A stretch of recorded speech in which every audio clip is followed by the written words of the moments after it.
હમણાં એક ભાઈ ફોન આવ્યો કે અમારા દાદાને હરાદમાં ભેળો વાત આવી છે. ઓલો કે તારો દાદો જીવતા કુટુંબમાં નહોતો ભેળો, હવે હરાદમાં એનો પડાય. હવે એક ભાઈના બાપાને ખરેખર ગયા ને, એટલે મેં પૂછ્યું, મેં ભાઈ કેમ કરતા દાદા ગુજરી ગયા? મને કે મારા ભાઈ યોગ કરતા કરતા. અરે મેં કીધું યોગથી તો આયુષ વધે? મને કે મારા દાદાને ગઈ હું વધે, યોગમાં જ ગયો મારો દાદો. અરે મેં કીધું રામદેવ બાબાએ વિશ્વની ફલક ઉપર મેં કીધું પતંજલિ યોગને મૂકી દીધો અને યોગ વિશ્વ યોગ દિન ઉજવવા મળ્યો. અને આ યોગ તો યોગી મહાપુરુષો પણ આપણને શીખવે છે કે યોગથી આયુષ વધે. મને કે ગઈ હું વધે. રામદેવ બાબાને જોઈને મારા દાદા યાદ આવે. મારા દાદાનો ગોબો ઉપાડનાર રામદેવ બાબા છે. અરે મેં કીધું ગાંડા ભાઈ, મને કે સાંભળો ભાઈ, રામદેવ બાબાના મારા બાપ દાદા જે ચીચ્ય 5:30 વાગે એટલે પદ્માસન લગાવીને જેમ રામદેવ બાબા બેઠા હોય એમ મારા દાદાએ આસન લગાવી દે. એમાં રામદેવ બાબાને જેમ કહેતા જાય મારા દાદા કરે ને એમાં મારા દાદાને રામદેવ બાબા ટીવીમાં બોલ્યા એટલે મારા દાદાએ કર્યું. મારા દાદાએ સામે રામદેવ બાબાએ કીધું પદ્માસન લગાવો. હવે એક તો મારા દાદાના ટાટિયા સેન્ટિંગના હરિયા જેવા, બે છે આમ પગ લઈને કડાકા બોલાવીને પદ્માસન લગાવી નાખ્યું. અને પછી રામદેવ બાબાએ કીધું ઊંડો શ્વાસ લ્યો. અને મારા દાદાએ ઊંડો એવો શ્વાસ લીધો તો હારો આખું બેન થઈ ગયો, લાઈટ વહી ગઈ. અને મારા દાદા આજ્ઞા કીધ માયાભાઈ રામદેવ બાબા કહે તો મૂકે ને, ઊંડો શ્વાસ લ્યો, લાઈટ વહી ગઈ. લાઈટ આવી મારો દાદો વહી ગયો.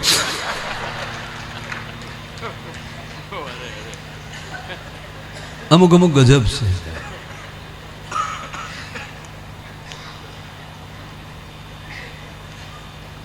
આનંદી પણ ભગવાનનું રૂપ છે. અને ત્રીજી વાત મેં કીધી એમ કે રણમાં એવો હરિયાળો ખેડૂ નીકળ્યો હોય તો એમાં શું ઉગે એને ખબર હોય. એમાં આપણો સદગુરુ આપણને જોઈને કહી દેતો હોય કે આની અંદર આવો ઉગાવો આવવાનો છે.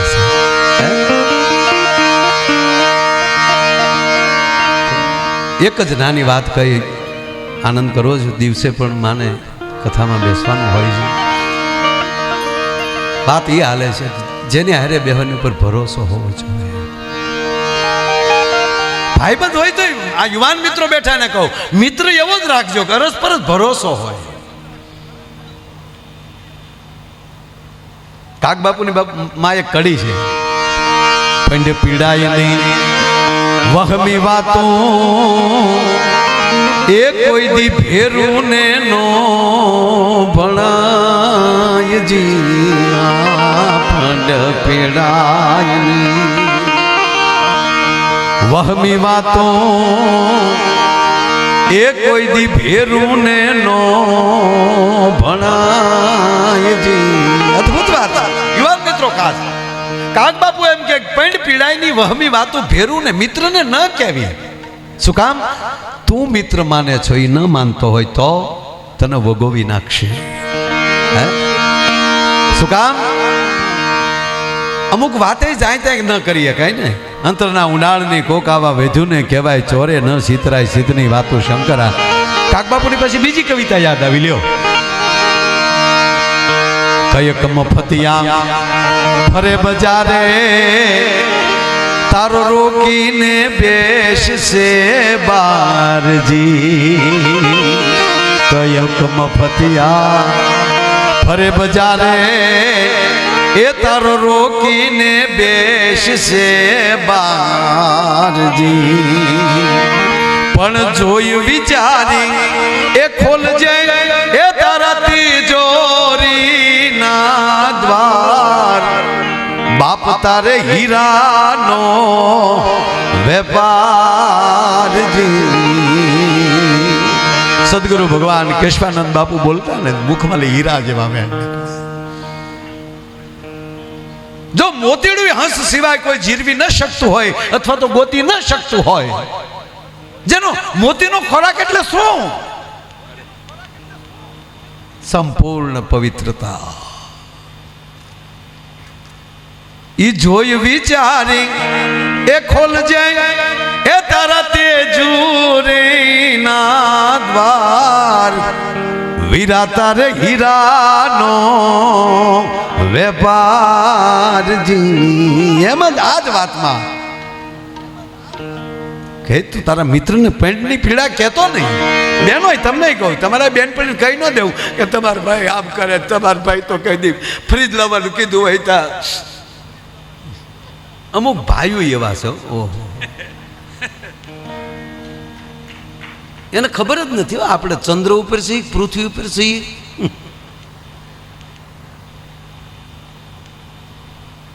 આપણી માવું વહેલી જાગે, પૂજાપાઠ કરે, નાહી ધોઈ પૂજાપાઠ કરી, રસોઈ કરે, છોકરાઓને હેલા નાખતી જાય. હવારમાં વી ભૂજાળી છે, જમવા દે ત્યારે અન્નપૂર્ણા છે. અને દીકરાને મીઠી મીઠી વાતો કરતી હોય ત્યારે આપણો ગુરુ થઈને બેઠી હોય. ઓલો હું તો રસોઈ તૈયાર થઈ ગઈ એટલે પત્નીએ કીધું ઊભા થાવ, હવે મારે રસોઈ કરવી, ઊભા થાવ. તો ઓલો પડ્યો પડ્યો હું કે હું ક્યાં સુલા ઉપર હું તો એને જાગવું જ નથી, તમે હું કર્યો. એટલે ગમે ને વાત ના કરવી. પણ પીડાય નહીં વહમી વાતો એ કોઈ દી ભેરું ને નો ભણાય જી. તો કે એને હેત હશે બાપુ એ હૈયા કેરું તો જોખમ જાણી જાય. વીરા તારે ભરોસે રેવાય જી, અને ભરોસે રેવાય એમાં ખોટે ખોટા પેંડના ડાપણ નો રે ડોલાય. ભાઈ એને ભરોસે રેવાય જી. અદ્ભુત કડી આચરીએ ને અંગડે ધરીએ એ આપણો જેમ ગુરુજી ગાયજી. માં હું આપને સાંભળતો થયો 85-86 ઘટનાની તમે વાત કરતા. તમે સવારમાં રોટી પકવતા હતા, આમ કનકેશ્વરી માં શું સદગુરુની સેવા કરી છે સાહેબ. અભાવમાં ભાવ લાવવો. અભાવ એટલે કોઈ વસ્તુ નહીં આપણી પાસે, વસ્તુનો અભાવ. અને વસ્તુના અભાવમાં ભાવથી પ્રગટ કરી નહીં અભાવને પૂરો કરવો. અને સદગુરુ કેશવાનંદ બાપુ એમ કહે કે તમારે આ વખતે કામ કરવું પડશે. એટલે માને એમ થયું કે કદાચ અત્યારે રોટી કરી તો કદાચ સાંજે ક્યાંક બીજું ગુરુ ભગવાનને ખાવું હશે. કે હુકમ બાપા, હુકમ કરો. તમારા જ્ઞાનને તમારા જગતમાં બાંટવાનું છે. વહેંચવું ને વેચવું એમાં બહુ ફેર છે માં. તમારે બાંટવાનું છે, વહેંચવાનું છે. હવે તમે સાંભળજો કે આપણને કલમની ખબર ન હોય. મેં કીધું ને અભાવ, પુસ્તકોનો અભાવ. આપણી પાસે પુસ્તકો ન હોય, વાંચ્યું ન હોય. અને ત્યારે માં એમ કે મને ખબર નહોતી પડતી હું શું જ્ઞાન આપું. પણ માં જ્યારે સદગુરુ કંઈક હુકમ કરતા હોય છે ને, એને પાત્રતા દેખાઈ ગઈ હોય, કહેતા કહેતા એ પાત્ર નહીં ભરતો હોય છે સદગુરુ. જેમ ભગવાન કૃષ્ણ આ શ્રાદ્ધ પક્ષ હાલે એટલે વાત યાદ આવે કે એના નરસિંહ મહેતાના જે કુલગુરુ હતા, નરસિંહ મહેતાના રૂપમાં આવેલા ભગવાન એ ભૂદેવને કહે છે બાપા હાલો મારી ઘરે, મારા પિતાનું શ્રાદ્ધ, હવે તમે આવો. એને એમ થયું કે આ શું દક્ષિણા દેશે, એના ભાઈના ઘરે બધાને જવાનું. નાના અમારે તારા ઘરે નથી આવવું. આ ઘટના બની નાની એવી છે.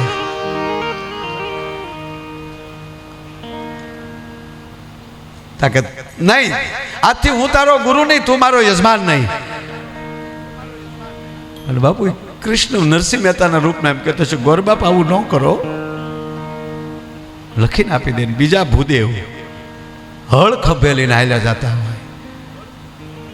હવે એમાં કેવલ ભાવ છે, જોવે છે નરસિંહ મહેતાને, પણ એમાં ભાવ છે. અરે મહેતાજી, હા ગોર બાપા આપ મારા ઘરે આવો ને, મારા પિતાનું શ્રાદ્ધ કરી ગયો ને. અરે ગોર બાપા, અરે નરસિંહ મહેતા, અરે મહેતાજી, હું તો પૂરો થોડો ઘણો ગાયત્રી મંત્ર બોલું છું, બાકી ખેતી કરું છું. મને કર્મકાંડનું જ્ઞાન નથી, વેદનું જ્ઞાન નથી, મને શાસ્ત્ર જ્ઞાન નથી મને. તેથી નારાયણ એમ કહેતા હોય એટલે એ પાત્રતા દેખાણીને અહીંયા પણ છે, પણ પાત્રતા દેખાણી કે અહીંયા તો આવો ભૂદેવ. એટલે નારાયણે જ આમ કરતા ટચલી આંગળી જ આમ હોઠે અડાડી અને વેદની રૂચાઓ જો મોઢામાં ફૂટવા મળતી હોય છે. માં અમારો રાજભા ગઢવી ક્યાં નિશાળ જોઈ છે? હું આ તો વાત કરું તમને. હે મુરારદાનજી, માણસે 15 વર્ષની એની ઉંમર થઈ ત્યારે ડામર રોડ શું કહેવાય એ આ રાજભાને ખબર પડી. રાજભા મને કે આંખમાં આંગળા હતો માં. રાજભા મને કે મારે હું 15 વર્ષનો થયો. એકવાર બાપુજી એક પરિવાર આરે બારગામ જવાનું થયું અને અમે નિહળામાં લઈ એ તુલસી શ્યામના રોડ ઉપર આવ્યા. એટલે અમને કીધું કે વહેલા ચડી જાજો નહીંતર જગ્યા ન મળે. તો મેં બસ નહોતી જોઈ, એસટી બસ મેં નહોતી જોઈ. અને હું બસમાં ચડ્યો, એકે સીટ ખાલી નહોતી. વચ્ચેનો પટ્ટો ખાલી હોય ને ત્યારે હું ટેસ્ટથી બેસી ગયો. આ બધા ખોટા ઉતાળ કરતા હતા, અહીંયા તો જગ્યા ને જગ્યા છે. એ મને ખબર નહોતી કે બસની સીટ શું કહેવાય. અને ગુરુ મુક્તાનંદની કૃપા થાય છે. અને જેણે નિશાળ નથી જોઈ એની કવિતાઓ કોલેજમાં ભણાવવામાં આવી જતી હોય ને એની માથે માણા પીએચડી કરતો હોય, આનાથી બીજી કૃપા હું જોવે ભલા માણસ. માટે આચરીએ ને અંગડે ધરીએ એ આપણો જેમ ગુરુજી ગાયજી. આચરીએ ને અંગડે ધરીએ જેમ ગુરુજી ગાયજી. કે મયાને શું કરવા એવો સંચય મન મન થાય. આઈને ભરોસે રેવાયજી.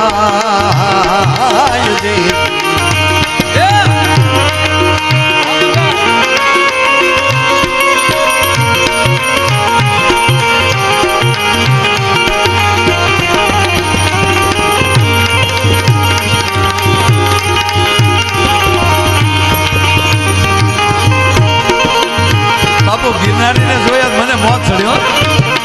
પણ જો નિગર દે પણ ગર દે મોર જીગોરિયાન મેલ થડકન જોને માં જોને વિરાજ. પણ યાજ વરકારી ઋતુ વરણવા એ જોન આગો ઘુમી સા.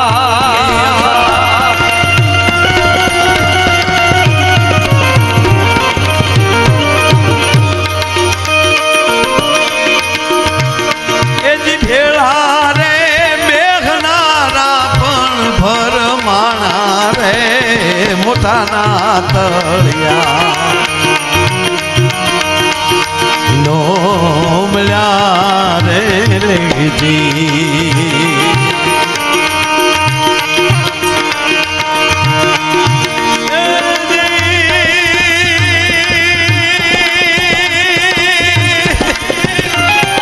બાબુ સીપિયાનું ધ્યાન રાખજો.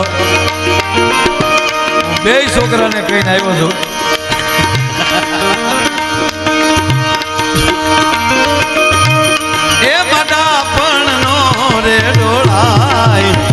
એના ભરોસે અમારા ભાજપના પ્રમુખ છે અમારા ભાવેશ, આ બધાએ 9 વાગ્યાના હાજર છે. બા ખૂબ બધાએ તમને ધન્યવાદ યુવાનો. હા